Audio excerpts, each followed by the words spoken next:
Tila nabunutan ng tinik ang mga naulila ni Jemboy Baltasar matapos sumuko ng 6 na pulis na sangkot umano sa pagpatay sa Binatilyo. Nakatutok si June Veneracion.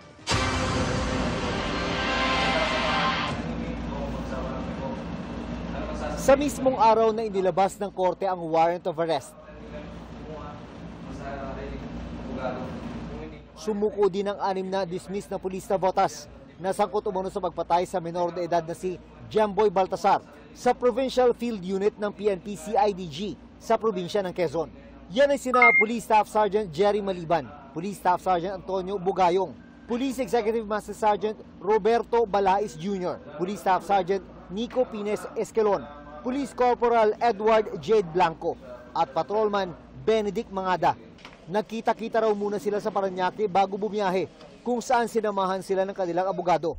Yung isa po doon sa mga accused po ay may malapit pong kaanak, nakilala po yung isang pulis po natin doon na naka-assign po sa CIDG Provincial Field Unit po sa Lucena, Quezon. So minarapat po nila doon na sumuko. This is a welcome development sa ating lahat. Hindi na tayo pinahirapan pang maghanap, bagkus kusang loob silang sumuko at nagpasailalim sa ating prosesong legal.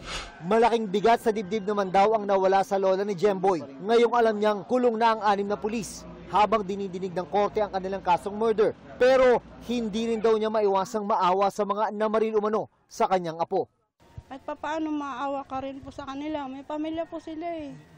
Kaya lang, hindi naman natin inaasahan na umantong sa ganyan na pagkakamali nila. Pansamantalang mananatili sa jail facility ng PNP CIDG sa probinsya ng Quezon ang 6 na akusadong pulis habang hindi pa naglalabas ng commitment order ang korte kung saan sila dapat makulong. Para sa GMA Integrated News, June Veneracion, nakatutok, 24 oras.